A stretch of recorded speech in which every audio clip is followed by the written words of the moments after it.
listening to Achtung Millwall, broadcasting from the beautiful South Birmingham. Accept no substitute.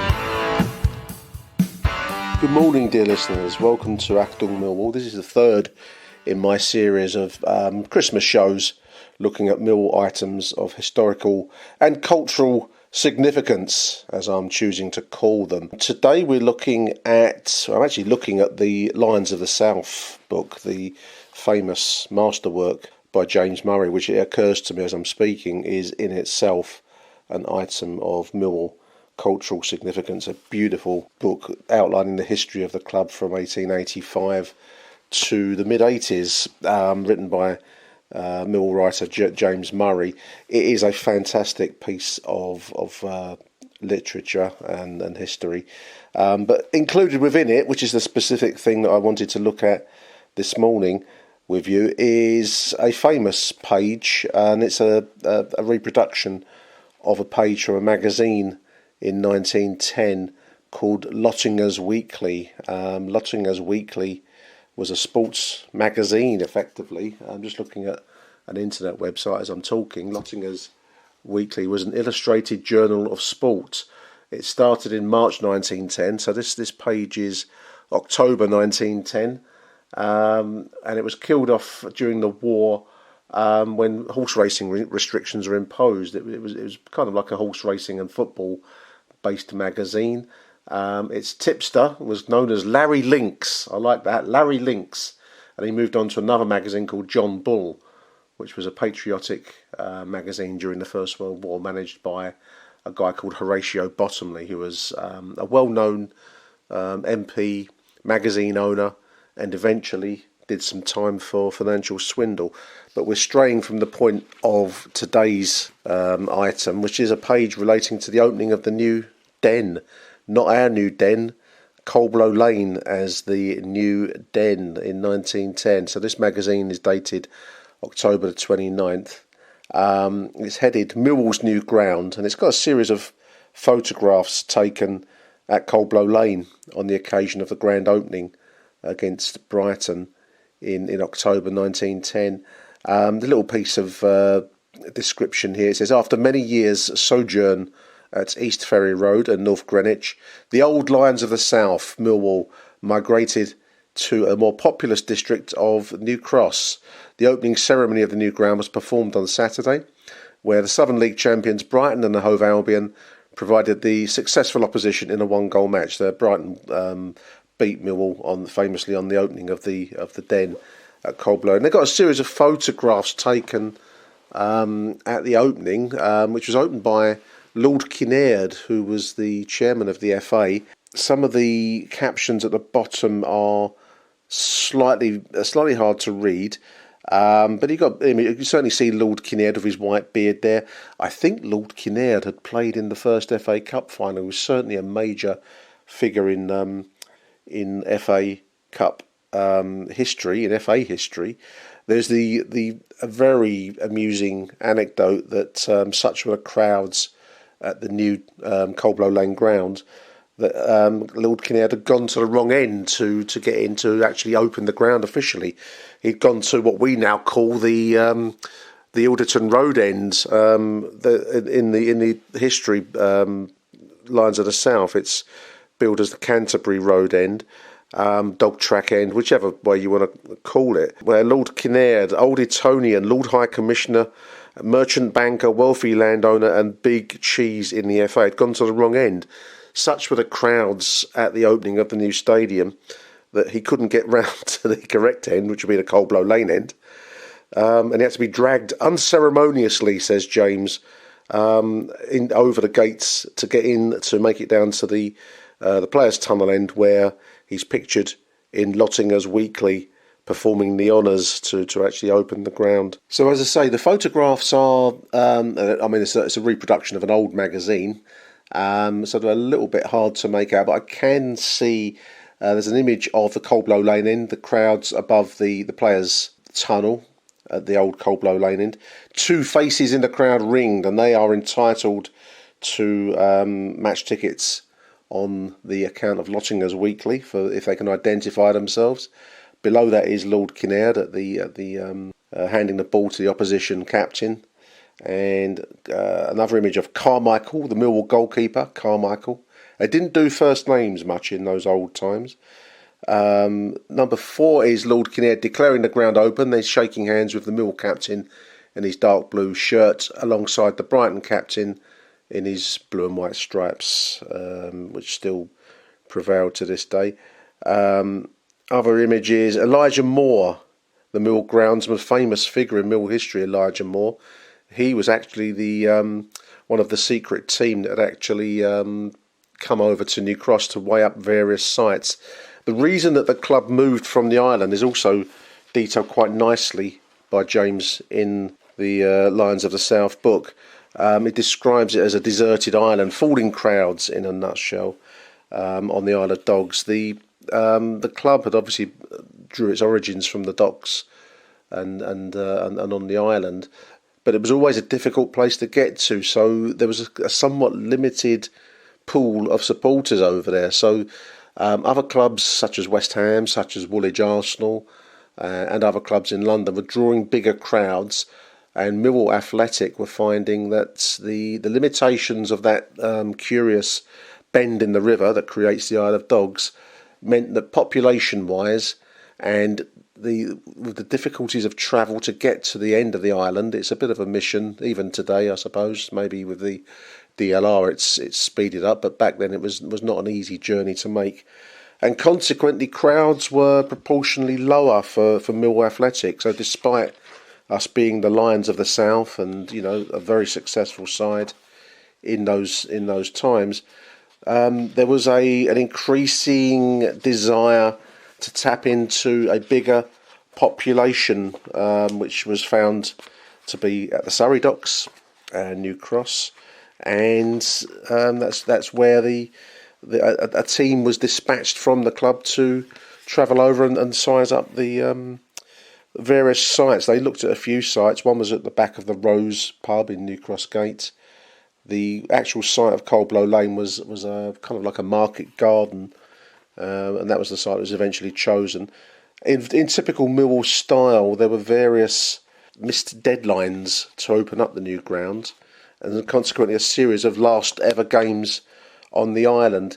The official last game was actually played against Portsmouth. The ground had actually been due to open for the start of the 1910-11 season, but for various reasons, Coldblow Lane wasn't ready, which led to the official last game eventually being put back to October the 8th, with the final game to be played on the Isle of Dogs. A 3-1 victory over Portsmouth, a carnival occasion. James Murray describes it here as Frost putting through Vincent to score in the opening minute, whilst Martin notched up the others, leaving Portsmouth's Turner the honour of scoring the last ever league goal north of the Thames. So that was the last league game played at North Greenwich. The programme notes, which James quotes here, refers to the Den. Everything will be in order for the opening game when the Southern League champions Brighton and Hove pay us a visit a fortnight hence. It was little thought that such a delay would occur when it was announced during the close season that the ground would be ready for the opening match of the season. However, as I have before explained, the delay has been quite unavoidable, and whilst many supporters have met with disappointment, the club management have equally suffered, and in no small degree financially. That sounds very familiar, doesn't it? So delays and management copping it in the ear and reminding people that they have also been under the cosh themselves. But in typical Millwall style, that wasn't quite all at East Ferry Road. So that was the last league game, a 3-1 win over Portsmouth on October the 8th. 2 days later at North Greenwich, there was positively, as James puts it here, the last game, a London Professional Challenge Cup tie, and the visitors were none other than, and quite fittingly, as James puts it, Woolwich Arsenal, one of Millwall's oldest foes. An eyewitness wrote that the tie between Woolwich and Millwall in the second round of the London Challenge Cup did not produce much good football. The victory at the home side, so Millwall won it by 1-0. So a scuffly game to finish. That sounds very, very familiar to me, dear listeners. There's a really nice few paragraphs that James Murray has written about the kind of severing of the links with the Isle of Dogs, which I'm going to if you'll indulge me, just going to read them back to you. So this is obviously dated October 1910, but it describes a kind of imagery of leaving the Isle of Dogs. So James says, when the final whistle blew, the Millwall players waved to the cheering crowd and said their goodbyes. Millwall were leaving the island, while the island, in turn, had lost a friend, an industry, a recreation, and a vital part of its lifeblood. No longer would the Saturday afternoon crowd pop into Uncle Tom's cabin in British Street for a packet of Woodbines and a cup of tea on the way to the match, or if they fancied some of the harder stuff, Bass and Worthington Best Bitter at the Lord Nelson, still the closest pub to the ground, or maybe Taylor Walker's at the Manchester Arms on Cubitt Town. Some, for luck, would stop at Horace Jeffrey's pub, the London Tavern on Manchester Road, for a pint of Lion Brewery's mild or stout. Nor would they visit Elijah Moore's Toilet Club in East Ferry Road for a shave before finding the proprietor overseeing things a couple of hours later at North Greenwich. As bad as the ground was, its very ugliness helped build a legend. It was well known that even if the uncompromising Mill defenders and the mighty Tiny Joyce didn't put off the opposing attackers, then the young supporters sitting behind the goal throwing handfuls of sand into their faces would. No longer would the new hero Bert Lipsham be seen hobbling off the field with a displaced cartilage and take 5 minutes to work it back into position under the noses of cheering fans.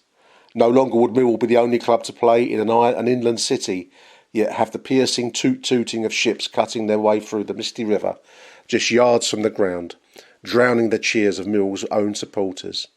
And no longer would those supporters stand together behind the arch's end, facing 120 yards further on the fans at the Cubitt Town end, together urging on their boys in blue, the old Lions of the South, through the clinging mud.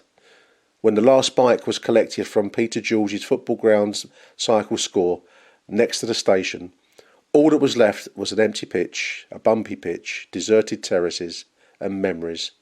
Thousands and thousands of memories. But the fact remained, Millwall Football Club had outgrown the island.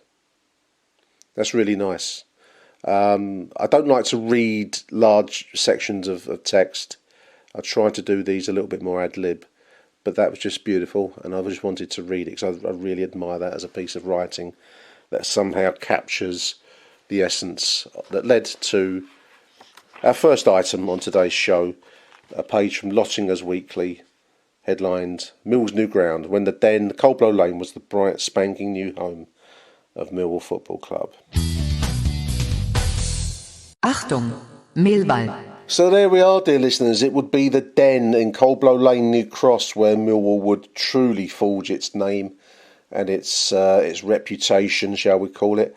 The Island of Dogs being the Isle of Dogs, not the Island of Dogs. The Isle of Dogs being left behind in 1910, which takes us on to our second item of Millwall historical and cultural significance. I've chosen a photograph of that was sent to me, in actual fact, a photograph of the Evening Standard, the London Evening Standard, and it's dated November the 10th, 1967. Headline, banner headline, front page of the Evening Standard. We only make front pages, listeners, when there's something bad that's gone down, and this was one of the big incidents of the 1960s. Another bombshell at the Den. Refs told to boycott Millwall is the banner headline in this Evening Standard, dated Friday, November the 10th, 1967. This piece is by Harold Palmer. More chaos in the soccer world today, he says, exclamation mark. The latest bombshell came from the referees. The Football League Referees and Linesmen Association have advised their members not to officiate at Millwall until the club has completed arrangements to keep spectators off the pitch. This means there may be no referee to take charge of Millwall's home game with Portsmouth at New Cross tomorrow, especially as the Referees Association, the national body, have promised support. No blacklegging. Blacklegging is the old term for breaking of a strike. The Referees Association must be like a trade union of some sort. The member Cyril Jackson expressed the opinion there will be no blacklegging and no one would take control of the game, and the advice will be the advice given to their members, he says. This followed very infamous incident that took place in a 2-1 loss against Aston Villa played a month earlier in October, in which the referee, Norman Burtenshaw, was allegedly attacked. Choose your words carefully, Nick. He was injured. He was injured as he left the field following a late disallowing of a Mill equaliser in a game against Aston Villa. Late equaliser disallowed by Burtenshaw. A lot of kids swarmed onto the field, youths, and in the scuffle, let's put it that way, in the scuffle, Burtenshaw was injured. That's probably the best way I'm going to put it, actually. I think that's probably less accusatory, isn't it, dear listeners? Got to be careful how you put these things. So I'm just looking at the Daily Mirror 1 month earlier from that other edition, the Evening Standard. This is about a month earlier, October the 16th, Daily Mirror. Front page of the Daily Mirror. Oh, God. We only make the front pages following riot and mayhem, dear listeners, don't we? And anyway, we've made the front page banner headlines on the Daily Mirror. KO'd ref, knocked out. Club faces FA ban. Soccer chief warns we may close the ground. Millwall, the club in a football storm over mob violence to a referee, is expected to have its ground closed down. The referee, Norman Burtenshaw, was knocked out after Mill lost 2-1 to Aston Villa on Saturday. Hundreds of fans, mostly teenagers, swarmed onto the pitch at Millwall's ground, the Den in South East London. Then, in angry scenes that followed, Burtenshaw, 41, was battered to the ground. It's very florid prose here, isn't it? The FA were considering action, which would include closure. I mean, obviously the Den has been closed 4 times over history. Most recently in 1978, which I do remember. I remember going to a home game played at Portsmouth in the late 70s. But this we actually avoided closure following this incident. The report continues. This is Dennis Follows, the FA secretary. I cannot tell you what happened. Oh, this is Burtenshaw's report. Apologies. This is Burtenshaw's report to the FA. He said to the press, I cannot tell you what happened. Everything will be put in my report to the FA. Trouble flared after Mr. Burtenshaw disallowed a late goal in the closing stages of the game. He had to be rescued by policemen who carried him to the dressing room for first aid treatment. And there's a few other articles in the Daily Mirror showing a knocked out Norman Burtenshaw being attended to by St John's ambulance men. Unfortunately, most of the scans don't really do justice to the photographs, so you can't really see the full gory reality of it. But it certainly looks a bit at 6s and 7s. Club chairman, Mr. Mickey Purser, the club chairman, said, quoted to the press, "We are very concerned about what happened, but beyond saying that I cannot comment until the referee has made his report, there are just too many conflicting stories. The one thing I'm certain of is that it would be no use closing down the ground for a while. This is a nationwide problem and not one that just involves Millwall." He continued that we had ample police at the match. Referee's wife, Mrs. Dorothy Burtenshaw of Great Yarmouth, said, Norman was shaken. I don't know why I'm putting this voice on. He said, I'm going to put that voice on though. Norman was shaken when he got home. He said that the crowd came on the pitch and he was knocked down. That's Dorothy's quote.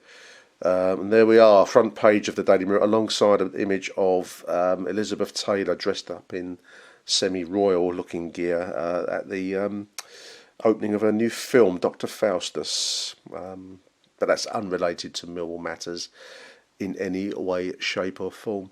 The club would actually avoid closure, as I've said. I don't know how we avoided closure, but we did.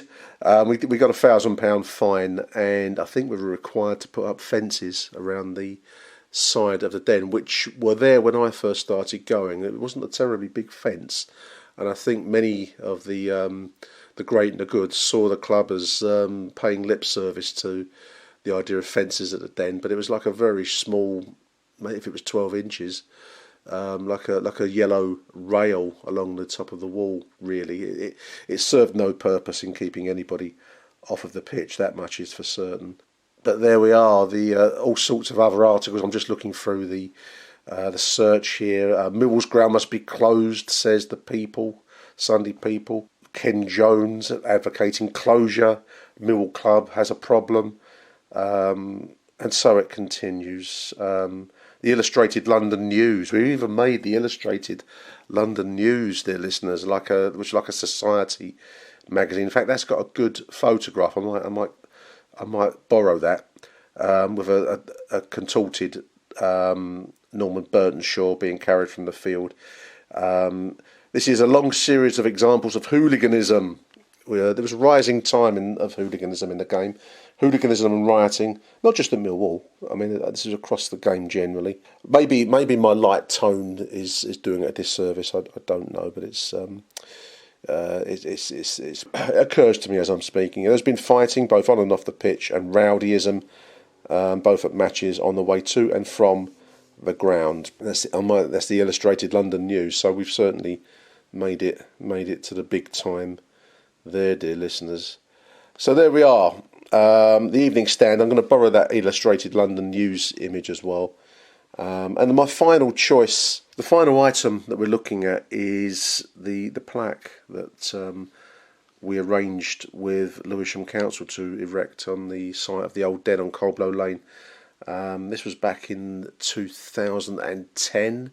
That would be one of the anniversaries of that'd be 135 years of since the foundation of the club. But I felt it was for a long while that there was nothing to mark the site of Coldblow Lane, the ground. With the move to Zampa Road in 1993, the old den was demolished, as I'm sure you know, listeners.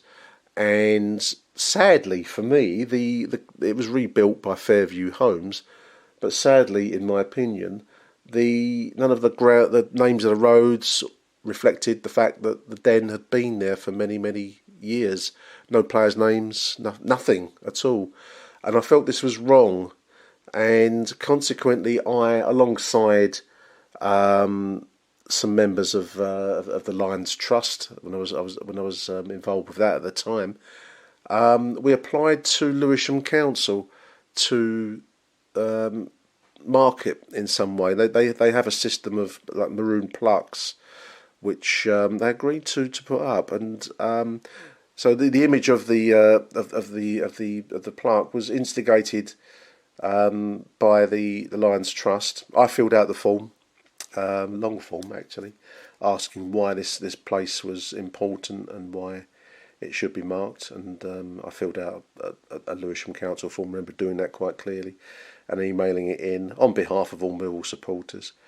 And in 2010, they put the plaque up. It was put on like a brick stanchion. I don't know what you'd call it really. A brick kind of column as you enter John Williams Close. John Williams is not. I think that's a Fairview choice of name. John Williams is not related to it being Millwall at all. Many names you could have chosen that were Millwall related, but not John Williams. And we had a little ceremony. And there's a picture of our fan on the board at the time, Pete Garston, alongside the mayor, Steve Bullock. Boo! He'd later become a villain of the peace in 2017 when Lewisham wanted to repossess our car park and develop it. But at this stage, he was still Lions Trust member number one and a person who I think he saw some electoral value in throwing his lot in with Millwall. And there he is opening up the plaque in 2010. So there we are. That's my own personal link to the plaque. I don't know if it's still there. I think it wasn't high enough in my opinion. It had to be put down quite low. I think we struggled to get permission to put it on the side of people's houses where it would be up higher and you couldn't get to it. So it was fairly low, and consequently it remains prone to vandalism. I think it was nicked a while ago. I don't know. I haven't been round there for a long time, listeners, so I don't know if it's still there.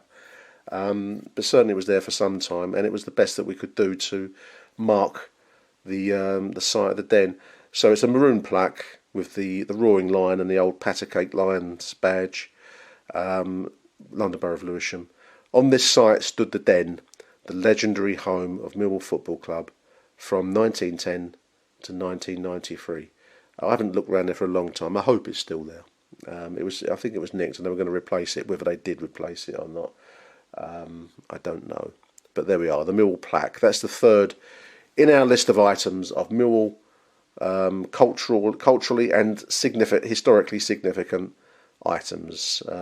Lotinga's Weekly to start us off at the Den. We have Norman Burtenshaw's infamous incident in 1967 to give a flavour of one angle of Millwall history that you can't avoid, whether you like it or not. And then finally the plaque to close the Den story, erected in 2010. I hope you're enjoying these little shows, dear listeners. Do let me know what you think, whether you are or you are not. We're going to carry on with these up to Christmas in the hope that they help to just sweeten up the current semi-lockdownish, not quite zone that we're in. So there we are. I'll sign out at that point. Thank you for listening, dear listeners. I do appreciate. Do let me know any comments you have. AchtungMillwall@gmail.com is our email. We're on Twitter, obviously, at @AchtungMillwall. Do leave us a voicemail if you want, 0208 144 0232. And if you're still interested in getting a Achtung Millwall commemorative calendar for 2022, we've still got a few available. I'd like to get a shot of them all if I can and generate a good donation for the Lions Food Hub. But we still do have a few left, so go onto the MSC shop website, Mill Supporters Club shop, and place your order. Not many left now, so I'm hoping to shift them all one way and the other over the weeks ahead. Thank you for listening, dear listeners. Until the next edition, thank you for listening, and Arrivederci Millwall. Bye for now.